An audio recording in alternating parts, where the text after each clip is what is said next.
ബേസിൽ Joseph ചിത്രം മരണവാസ് സൗദിയിൽ നിരോധിച്ചു. സിനിമയുടെ കാസ്റ്റിൽ ട്രാൻസ്ജെൻഡർ വ്യക്തിയും ഉൾപ്പെട്ടതിനാലാണ് ചിത്രം നിരോധിച്ചിരിക്കുന്നത്. സംവിധായകൻ ശിവപ്രസാദ് ആണ് ഇക്കാര്യം ഒരു മാധ്യമത്തിന് നൽകിയ അഭിമുഖത്തിൽ വെളിപ്പെടുത്തിയിരിക്കുന്നത്. അതേസമയം ചിത്രത്തിന് ഇന്ത്യയിൽ UA സർട്ടിഫിക്കറ്റ് ആണ് നൽകിയിരിക്കുന്നത്. അതേസമയം കുവൈറ്റിൽ ട്രാൻസ്ജെൻഡർ താരം അഭിനയിച്ച ഭാഗങ്ങൾ വെട്ടി പ്രദർശിപ്പിക്കാനാണ് സെൻസർ ബോർഡ് ആവശ്യപ്പെട്ടിരിക്കുന്നത്.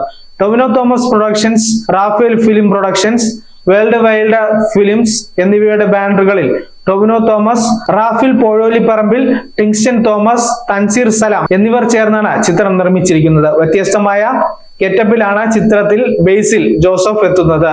നടൻ സിജു സണ്ണി കഥ രചിച്ച ചിത്രത്തിന്റെ തിരക്കഥയും സംഭാഷണവും രചിച്ചിരിക്കുന്നത് സിജു സണ്ണിയും സംവിധായകൻ ശിവപ്രസാദും ചേർന്നാണ്.